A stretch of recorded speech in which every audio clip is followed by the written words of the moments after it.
Alrighty, so it's been quite the week to be a Kingdom Hearts fan, if I do say so myself. Let's go ahead and go over everything that we got recently, and we're doing good, boys. We're doing quite good. So first off, let's talk about the first D23 trailer. Of course, we got some Coco gameplay. We got, the world has been revealed that it will be featured in Kingdom Hearts 4. The world of Coco is going to be a thing there. We got some cutscenes and gameplay from there. We got a Mickey update, who is still going to be searching for clues about Sora and Skull Kylum. We also got a playable Mickey segment, which was shown in the trailer after, and we also saw Donald and Goofy, who are still in the underworld, and we saw a playable segment of them. Then we got another D23 trailer, or it's rather the same trailer, but it's just an extended version. And here we see a little bit more stuff. So we see first Sora. He's clearly looking into the dandelions. He does say something regarding to the dandelions. He's doing some sort of research on them or whatever. We don't really know what he's doing, but it looks like that's the case. Of course, the Master of Masters staring into the abyss at the field, and that's the same field that we saw him at back in Kingdom Hearts Key back cover. Now, I'm not too sure as to what world this is. This, to me, looks like either Skull Kylum or Daybreak Town, which is the previous version of Skull Kylum, of course, but Daybreak Town has been submerged and Skull Kylum was built on it, so I'm not entirely sure. But back in the back cover cutscene, it does reminisce more Daybreak Town than Skull Kylum, but I'm not too sure. Leave your guys' thoughts on that in the comments down below. But of course, we then got to see that the enemy in Quadratum that we also saw in the first and second trailer, and then we see it again in this trailer. We see that enemy that attacks Sora again, and this time Strelitzia is there too. It's confirmed actually that it's a dark side. It just looks a little bit different because we're in Unreality, and it's confirmed by this voice that says it over like a megaphone thing, and it says a dark side has emerged or something along those lines. So we have confirmation that that is indeed a dark side, which has been something that people have been speculating since day one back in 2022 when we got the first Kingdom Hearts 4 trailer. Now, of course, we also got to see the actual playable part of the Mickey segment, and we've seen already this sort of stuff in screenshots, in those screenshots that we got after Missing Link's cancellation, but we got a better look into it, and I gotta say, Mickey is probably gonna be one of the most powerful characters in Cage 4, kind of bringing him back to the level I think he was back in Cage 1, where at the end we only see him in one scene and he seems like uber powerful. I think he's gonna be kind of at that level compared to the others again in Cage 4. That's just my thoughts though, but let me know what you guys think about that, of course, in the comments down below. Like I said, we did get to see some playable segments with him, so I can't wait to see how that's gonna play out. We of course got more playable Donald and Goofy showcases. This heavily reminds me of the sled mechanic from Cage 3. If you guys remember, this was where all three of them jump on Goofy's shield and kind of use it as a sled to maneuver through all the lava, which, yeah, it does reminisce that, at least in my eyes. Let me know what you guys think, of course, about all of these. And we also see Sora, who is in Quadratum again, and he sort of sees visions of Donald and Goofy in Quadratum. He kind of sees them, but he's kind of in shock. I think he's not really too sure that it's actually them. They could be trying to reach him via some way. We don't really know how. And what's interesting here is that Sora also passes out. I think a theory that a lot of people have been talking about recently over the last couple of days is that Sora, when he passes out, he goes back to the normal reality. And it's an interesting concept, but I don't know. It kind of reminds me of the stuff that happens in Dream Drop Distance, where you have the drop mechanic. I don't want the drop mechanic to be a thing in Cage 4. Please, no, Square. I don't want that shit. But yeah, it's an interesting concept to see. Maybe like if Sora passes out in Quadratum, then he goes back to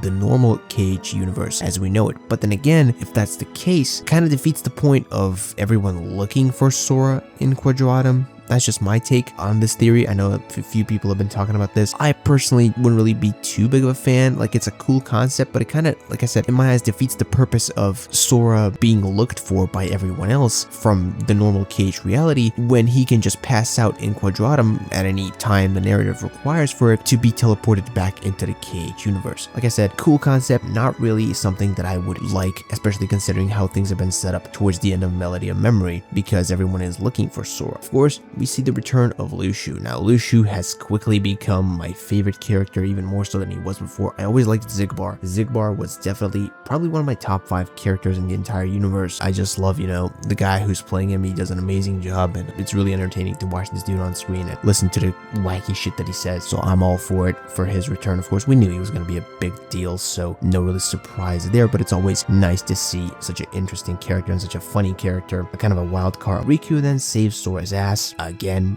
And dude, if anyone thought Riku hasn't redeemed himself yet for the shit he did in KH1, I think at this point you just gotta give it up. I mean, he saved Sora's ass way too many times by this point since KH1. Saved him in KH2, 3, looks like he's gonna save his ass again in 4. Riku is the true MVP and he continues to show that. All I'm saying, Riku is the day one MVP homie who's always got your back. And lastly, in my opinion, for the most important thing that we saw during this whole Kingdom Hearts 4 reveal is that we are set for a 2027, late 2027 to be specific, release, which is amazing. I was honestly thinking mid 2028-ish, considering how things have been recently, but late 2027, I'm all here for it. Like, that's just a year and a couple months away, it seems like, and this game is looking good. I can't wait to see it. The release date a lot earlier than I initially thought. I'm really happy if it is a late 2027 release, which all things considered, it looks like it will actually be, and I think someone even confirmed that it will have no delays. The set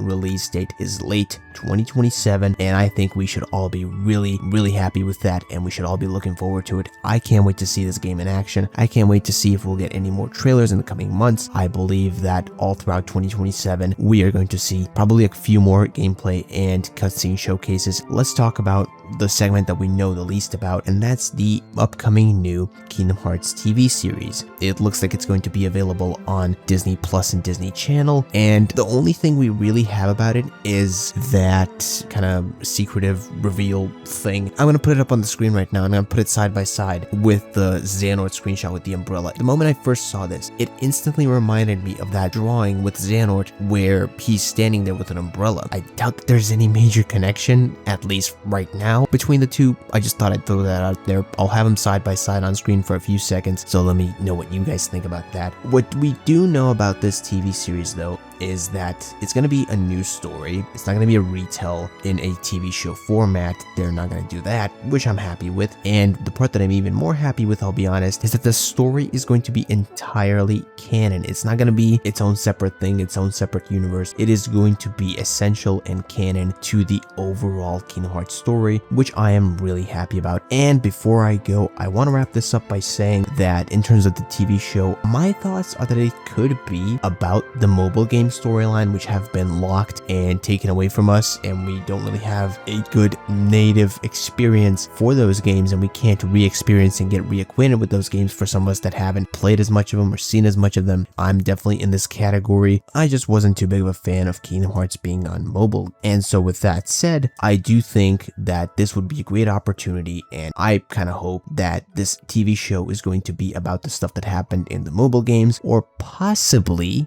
get this, Kingdom Hearts Missing Link, which we have talked about time and time again, apparently was supposed to be really important and integral to the overall Kingdom Hearts story. Everyone and their mom's been saying that Nomura's probably not going to let this story go. He's probably not going to scrap it. So this would be a opportunity to, of course, have us experience the Missing Link storyline. So I'm all for that kind of adaptation of Kingdom Hearts, or maybe it's going to be a completely different thing, not related to the mobile games or Missing Link, which I am also very much open to, but we don't really know anything for sure. All we know is we have that picture from it, and we know that it's going to be on Disney Channel and Disney Plus, and that it's currently in the works. No release date, no big info on that yet. We just know that it's a thing and that it's in the works. But that is basically it. That's everything that we got regarding the Kingdom Hearts series in the last week-ish, and I'm really happy. I'm excited. We are so back. This definitely reminds me of 2016, 2017, back when I got into the Kingdom Hearts universe after kind of distancing myself from it for a period of around 3 years back then. But enough about me. What do you guys think about this topic, about everything that we discussed today? Please let me know your thoughts in the comments down below. Leave a like on the video, subscribe to the YouTube channel if you guys enjoyed. That all helps me out a lot. Until next video stream,